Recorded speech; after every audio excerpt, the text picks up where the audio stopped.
We're going to be continuing on, and I know a lot of you, especially the UMD students, are just joining us today. But we've been going through the Sermon on the Mount, and so we're just making our way through one section at a time. And so we covered the Beatitudes, and last time we talked about being salt and light. And so we're going to continue on in Jesus' sermon in Matthew chapter 5. And so we're going to just go through the next sections, just one part at a time. So let me just go ahead and just read for us the first section that we're going to be covering. You have heard that it was said to those of old, "You shall not murder, and whoever murders will be liable to judgment." But I say to you that everyone who is angry with his brother will be liable to judgment, and whoever insults his brother will be liable to the council, and whoever says, "You fool," will be liable to the hell of fire. And so here, notice the way that Jesus says his words. You have heard that it was said. And he says, "But I say to you."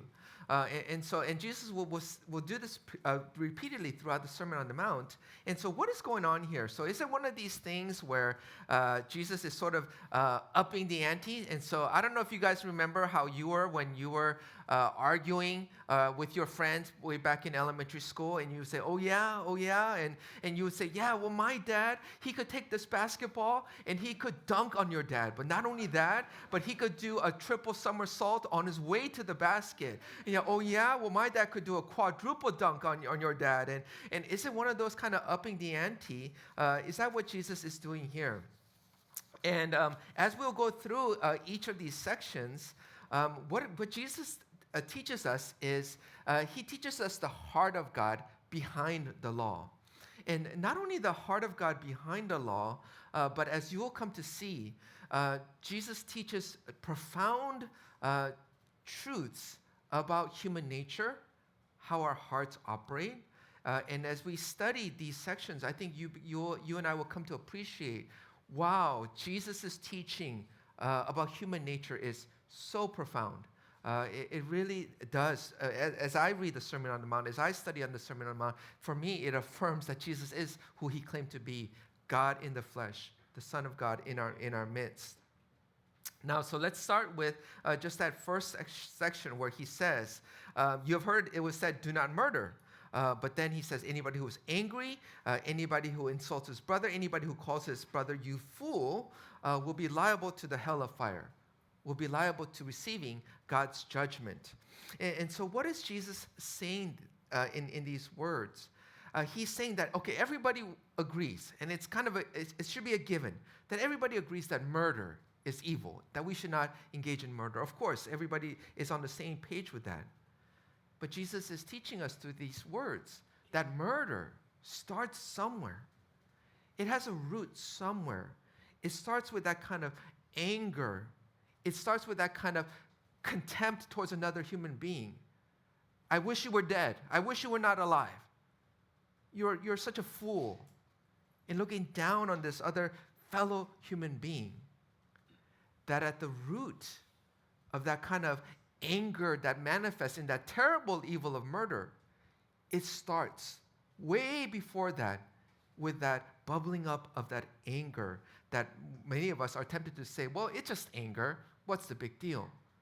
And Jesus is saying it's a big deal because that's the root that leads to these other kinds of evil that's more extreme and that is more manifestly evil. Now, some of you might be old enough to remember there was this infamous case back in 2007 where Lisa Nowak, she's the one that's pictured in the center there. This case became that much more infamous because Lisa Nowak was an astronaut. She was a NASA astronaut, and then she was charged of stalking this woman named Colleen Shipman. She herself was in the Air Force. She was an Air Force captain because she was jealous of the fact that Colleen was romantically involved with William O'Flynn, who used to be Lisa Nowak's former boyfriend. And so the way that the crime turned out, Lisa Nowak got in her car in Houston, drove all the way across 5 states to Orlando, Florida, to meet Colleen Shipman because she was stalking her. And when she landed in Florida, Orlando, Florida airport, Lisa Nowak followed her to her car, and then Colleen Shipman recognized that somebody is following me, and so she was able to close her door, lock it just in time, but then she pepper sprayed her, attacking Colleen Shipman. And she got out, she got away, called the police. Lisa Nowak was arrested, and then the police found in her car a mallet, a rifle, a pistol, and so she clearly had other kinds of intentions beyond just pepper spraying Colleen Shipman. And you think about just that dark crime that happened there. Where did it begin? It began with Lisa Nowak beginning to have anger towards this other woman. Never mind that Lisa Nowak herself was married. She was a mom of her own kids when she had this previous affair with Willie Mifflin. But that because of this anger that began to brew, and she began to feed that anger, it led to her plotting murder against this other woman. And so what Jesus is very wise when he says, take that anger seriously, because God takes that anger seriously. And so he says, whoever is angry and insults his brother and calls him, you fool, will be liable to the hell of fire. Now here, I just want to make a couple of clarifications just in case you might be thinking these thoughts. So some people hear this and say, okay, what Jesus says then, whoever is angry, insults his brother, and you fool, will be liable to the fire of hell. It's equivalent to is something that God takes seriously. So he even says that compares it to murder. And therefore, well, I called my roommate a fool the other day. I might as well go all the way, right? And just commit the murder because it's the same thing in the eyes of God. And no, God is not saying that, right? He's saying deal with it at the root. But it is not Jesus saying they're equivalent. They are not equivalent. And God will take it much more seriously if you commit actual murder than these things. Now, another misreading or misapplication of this text might be, okay, then Jesus is telling us that we should never be angry. We should be like these Zen people. You just never get disturbed by anything. No matter what happens, it just kind of bounces us off us like Nerf gun pellets, right? Is that what Jesus is saying? No, I don't think that's what Jesus is saying either, because when we see Jesus himself in his ministry, here's a painting of him cleansing the Jerusalem temple, making whips out of cords, and driving out the money exchangers and the people who are selling animals in the temple courtyard. And he said, how dare you turn my father's house into a den of robbers? And so there is appropriate place for getting angry when it's righteous indignation. Throughout the Old Testament, we see God getting angry at his own people, the Israelites, through his prophets, and they're thundering against his people, and God calls them out for the way that they treat the widows, and the orphans and the poor. And so he says, let justice reign. And so there is room for righteous anger. And even today, when we hear stories in the news of racism, or when we hear of children being trafficked for sexual prostitution, it should make us angry. And so there is room for righteous indignation. Now, I want to move on and talk about this group called the Pharisees, and you might be familiar with them. They were the religious experts, right? They are the PhDs of the Bible that Jesus often got into confrontation with during his ministry on earth. And what was the problem with the Pharisees? It's that they would take something like God's commandment, do not murder, and they would use their expertise to become very technical, very precise, so that in a way it makes it easier for them to get off the hook. It makes it easier for them to say, oh, I obeyed God, without really obeying the heart behind those laws. And so let me just, so they might say, for example, yeah, clearly the Bible says don't murder. But if you want to harbor anger against your brother, against your friend. Yeah, God doesn't say anything about that. Show me where in the Bible it says anything against that. And so then therefore they would say, that's not a sin. And so they would go through extreme ways to define in a very precise way what sin is. And so let's try an example with a case where you might be familiar with. So let's say that your mom told you, and let's say you have a younger brother, I don't want you to ever hit your younger brother. Okay, so that's a commandment that your parents laid down for you.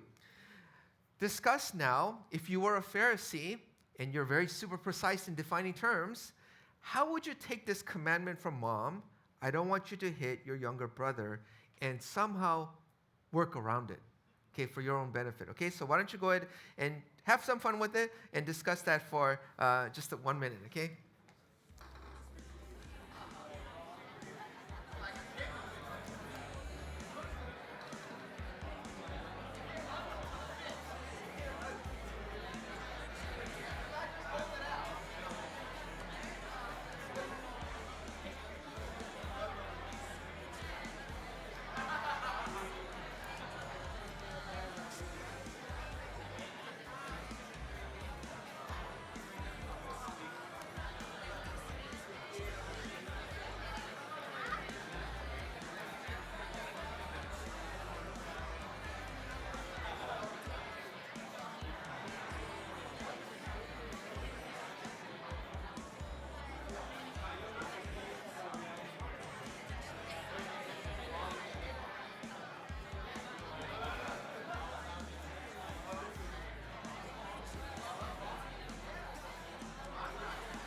Okay, all right, so that was a minute. So, okay, you guys were having a lot of fun with it, I could tell.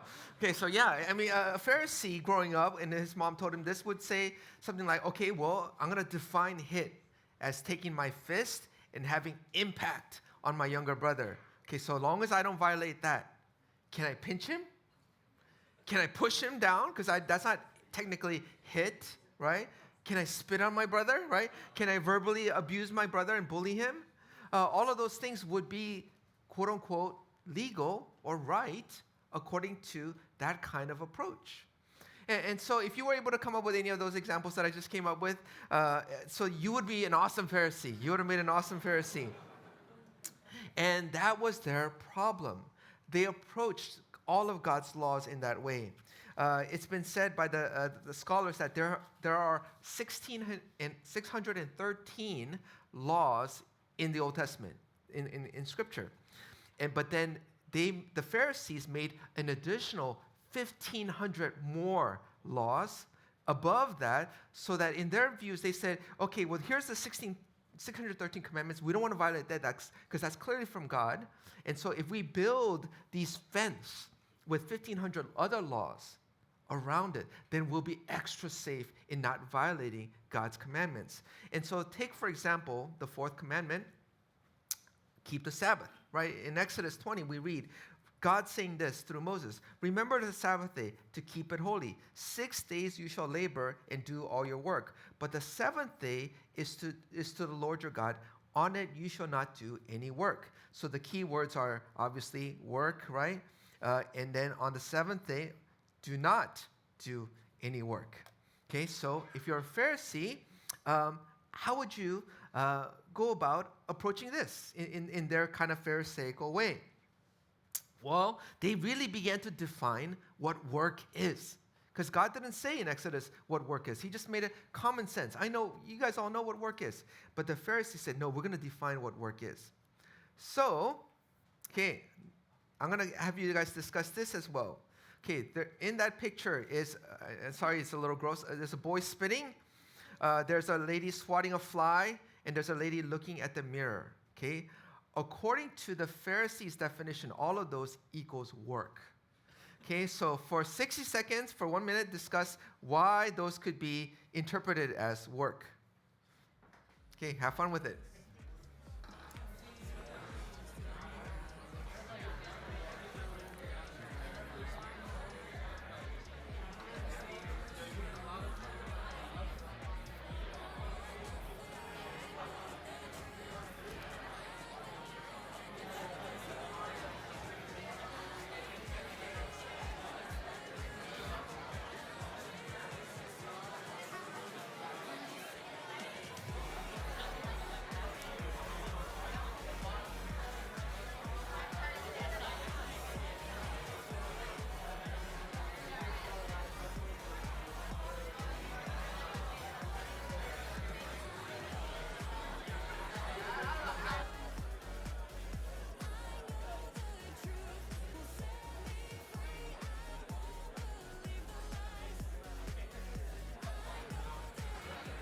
Okay, if I could ask you to wrap up again. So this was actually a lot of fun, just kind of looking up these kind of examples. So the first one, the spitting, how's that work? And initially I was like, how in the world does that work? So, well, that spit has to land somewhere, right? And when it lands on dirt, it'll ruffle up that dirt. Well, whenever you ruffle up dirt, that's plowing. And so you can be guilty of doing the work of plowing. Okay? The lady swatting a fly, they defined it as, well, that's like hunting. You're hunting on the Sabbath day. And so that is a violation of doing work on the Sabbath day. And then finally, the lady looking at a reflection on Sabbath day. If somebody is looking at a reflection and sees a gray hair, she might be tempted to pull it out. And therefore, that's work. And so that also is violating the Sabbath. So you hear these things and it sounds crazy, but I'm not making this up. This is actually true. Now, it would be not great, but like, okay, commendable if they're trying to make all these because they really, really want to honor God and really want to keep the Sabbath. But the problem was they would use their expertise to create loopholes for themselves so that they could make it easier for themselves and say, I'm not violating the Sabbath. So, for example, on the Sabbath, you're not supposed to do work, so you can't carry clothes, right? Because that's considered work, right? So even if your house caught on fire on the Sabbath day, you can't carry out clothes, because then Pharisee would catch you and say, oh, you're doing work. But then if you put that clothes on you and you have 4 layers of clothes that you took from your closet and then you run out of the burning house, then you're okay because you're not working, because you're just wearing those clothes. Same thing with walking, right? Because walking, well, is that work or not? Well, it all depends. It depends on how far. So you can walk up to 3/5 of a mile from your home, then that's not work in their eyes because that's kind of close to home, right? But if you walk beyond 3/5 of a mile, that's work. So let's say if you're a Pharisee and you really want to go somewhere farther on Sabbath day, you could get around that. You could get around that by, on the 3/5 marker from your home, you put some food down the day before. You put some McDonald's down there, okay? And then so on Sabbath, you walk there, 3/5 mile, oh, that's the edge, but there's McDonald's. I'm going to sit down and I'm going to eat. Temporarily, that's become my home. And that resets. I can go another 3/5 mile. And so they went through those kind of crazy, ridiculous extremes. And Jesus' response to that is, same thing as you guys. It was, what in the world?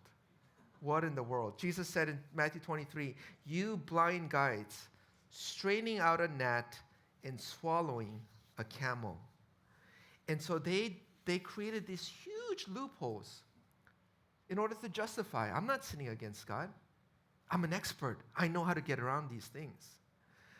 Now, it's easy for us to sort of laugh at them and say, you guys are ridiculous people, you're ludicrous people, all of those things. But here's an example that I've seen many times in my own ministry with college students. What is wrong with blank? They say, I don't see that in the Bible. What's wrong with blank? What's wrong with, drinking at these parties that a lot of my college friends go to? What's wrong with getting help from my friend during a take-home exam? Because God doesn't say explicitly in the Bible, do not get help from your friend during a take-home exam. What's wrong with, Googling some answers while it was supposedly an honor system test and so forth? And then when you try to kind of reason with them and say, well, that's not ethical. As a Christian, you should be ethical. Oh, you're being legalistic. Right? Where does it show me where it says in the Bible that you can't do that? And so it's very ironic, I find, because they're saying, oh, you're being legalistic, you're being even Pharisaic. But they're doing the very same thing that the Pharisees used to do, play technical games in order to justify disobeying God. And their heart is far removed from really wanting to honor God. really wanting to obey God and live a life that is pleasing to God, or upholding God's laws because I see the beauty of God's standards and I really want to strive to honor that. And it's all about what's wrong with blank. And so I want to ask you, what is your approach to God's commandments? Right? I mean, we get not only God's commandments, but God's wisdom, God's words to us throughout the whole pages of the Bible. Is your approach, has it been, what's wrong with, and trying to find these loopholes? Or has it been from your heart, I really want to honor God. I really want to obey God. And I really want to do what's right in His sight. Now I'm going to just move on to the other sections. In Matthew 5:21 and on, the next verse is 23, 26. So if you're offering your gift at the altar, and there remember that your brother has something against you, leave your gift there before the altar and go. First be reconciled to your brother, and then come and offer your gift. Come to terms quickly with your accuser while you're going with him to court, lest your accuser hand you over to the judge, and the judge to the guard, and you will be put in prison. Truly I say to you, you will never get out until you have paid the last penny. Now, the previous sections we looked at where Jesus says, don't even call your brother a fool. That kind of prohibition. And here, when you're offering your gift at the altar and you remember that something you've done something against a brother, then go and be reconciled. Now, many times behind God's prohibition, where God says, don't do this, if you kind of think about it, there's actually a window into God's heart. And that window reveals oftentimes something positive that God's really interested in. And so here in verses 20 through 26, we get the positive that God is interested in, even behind the previous one we looked at where, don't call your brother a fool. And so what is that positive if we were to net it out? What does God want you to do with your brother in a positive way? Okay, just think for 3 seconds. I want you to call it out, okay? Just think of a positive phrase behind these prohibitions. Okay, what is the positive thing that God would want you to do towards your brother? Okay, I'm going to call it. 1, 2, 3. Yeah, you're right. Love your brother, right? That's what God's interested in. Love your brother. Love your sister. And so when he says don't call him a fool, be reconciled, what is God really interested in is that you and I, we love our brothers. We love our sisters. And here, to be more specific, in verse 23 to 26, he wants us to reconcile with our brothers and sisters whenever there is a tension, whenever there is a break, a rift in that relationship. And what Jesus says here is so wise. He says, if you are there at the altar, they didn't have church back then, you have their altar. You're about to worship God, and there you remember that your brother has something against you. You did something wrong towards your brother. Stop. Leave your gift there at the altar and go first and be reconciled to your brother. Then come back. Now, we could be very pharisaic and say, okay, then what Jesus is saying is, if I'm going to my way to church and I remember I did something against my brother, I should go be reconciled. But if I'm going to play basketball right now, then I don't have to worry about it then, right? That's not what Jesus is saying. He's saying, look, there's a sense of urgency. And whenever you know that you have caused that rift, your brother has something against you because you're in the wrong, don't take your time.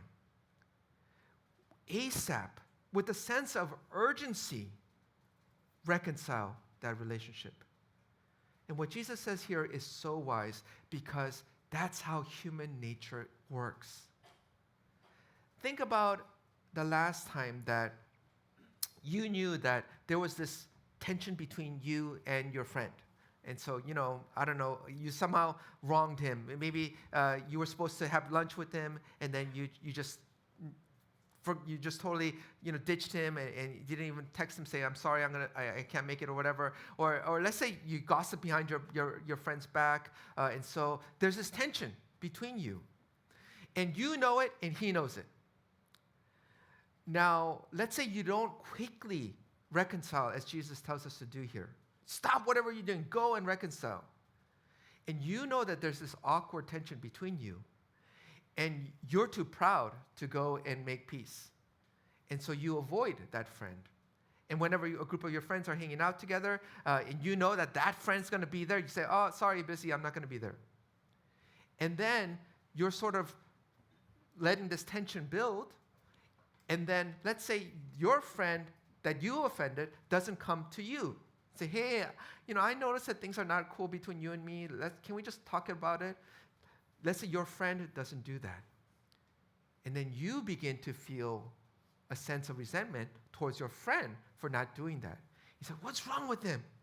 Doesn't he know that there's ice between us?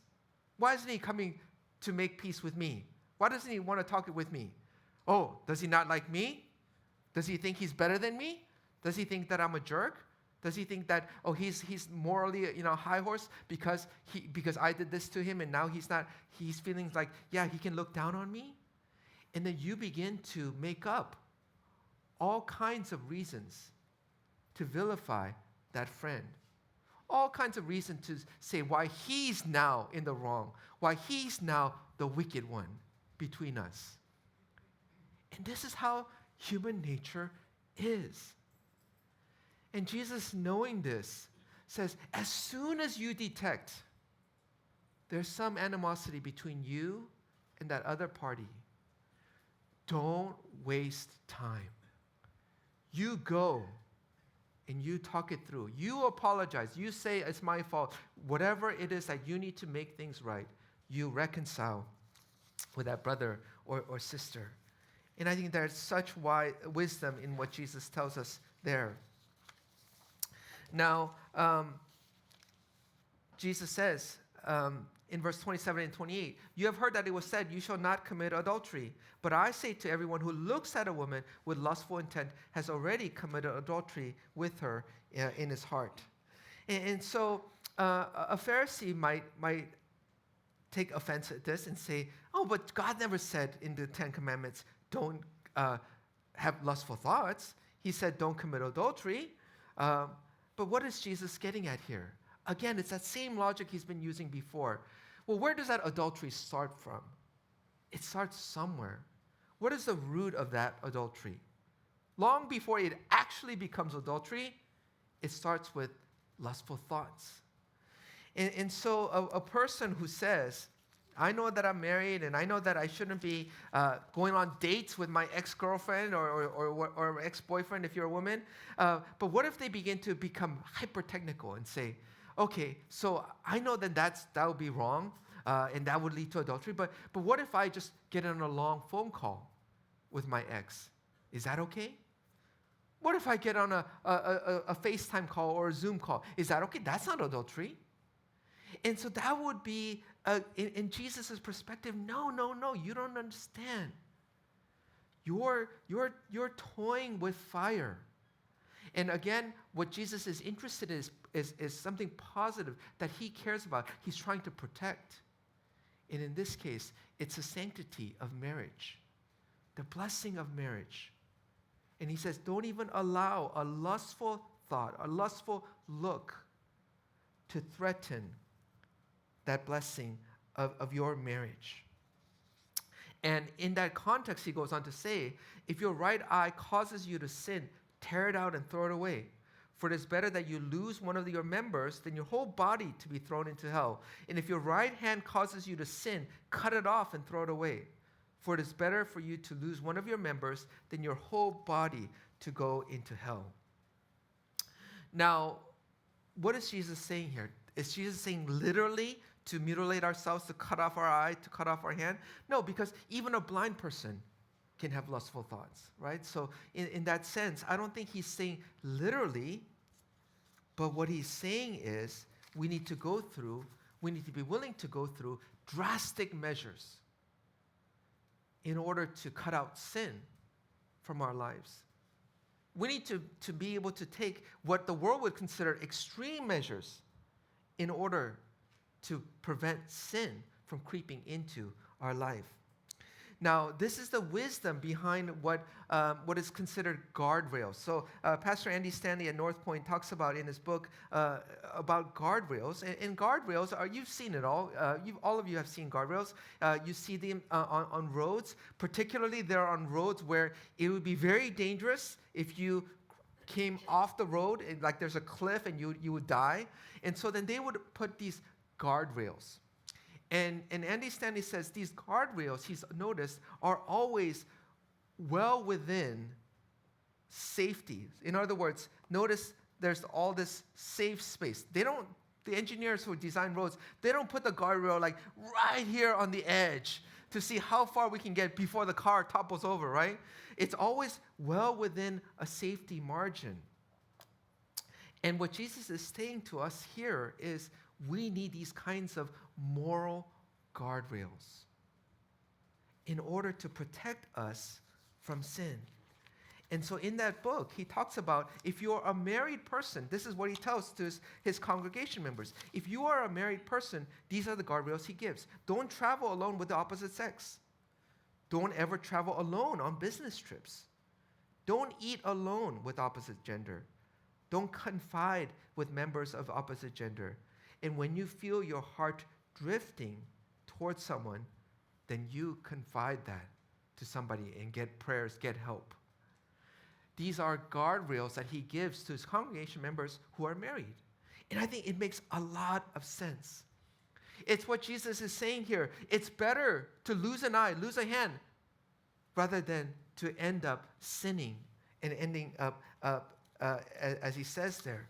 Now, what does it mean for us in terms of your life?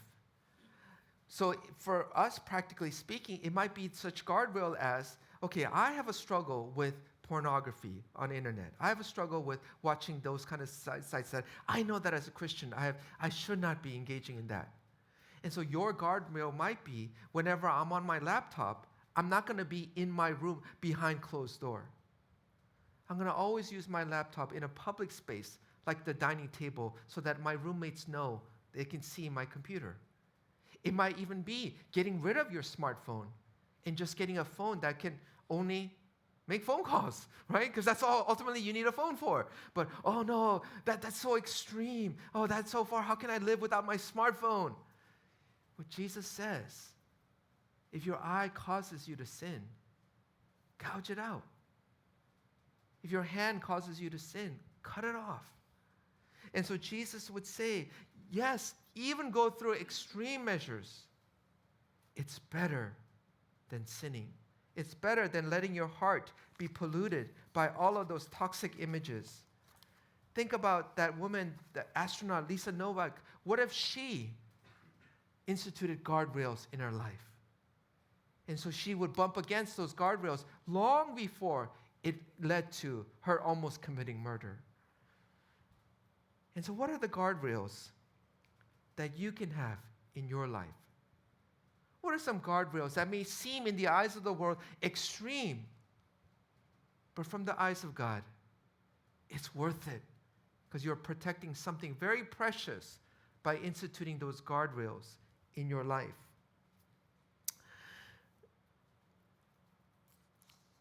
Oh, so I'm running out of time here, so I'm going to skip that next section and I'm going to go on to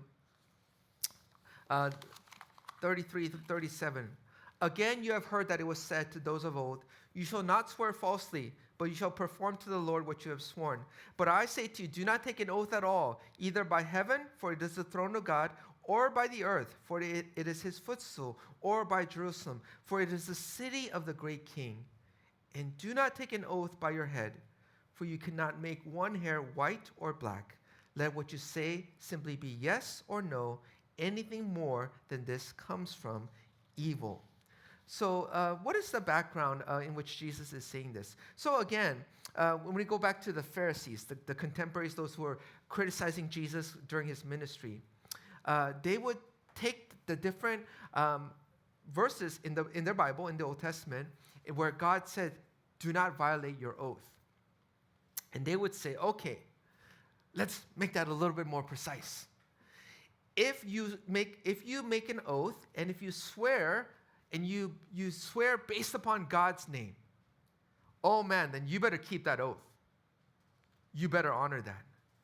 But if you make an oath and you make it on something else, like Jerusalem or the temple or like on your own head, like I swear on my own head that I'm going to do this, then they're like, then there's wiggle room.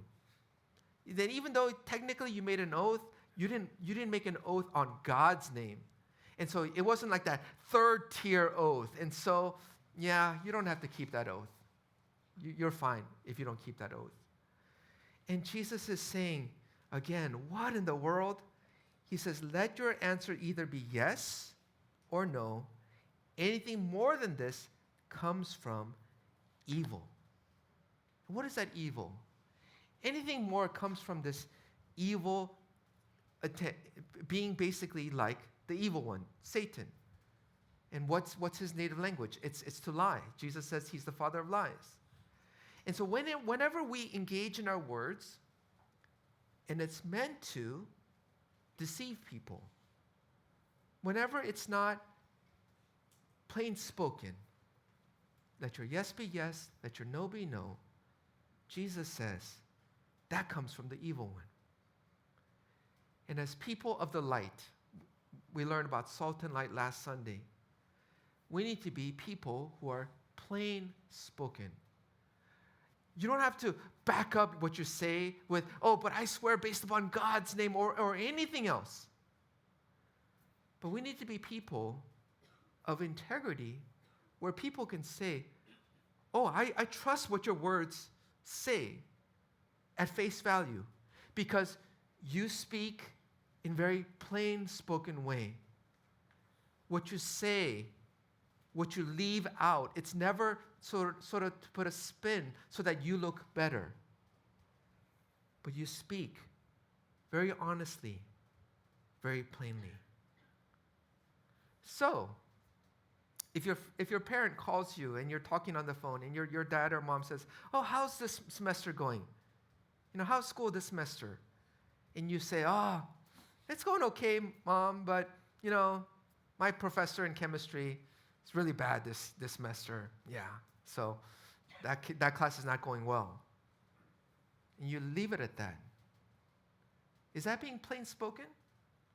It may be objectively true that professor is bad. But what else did you leave out in that conversation?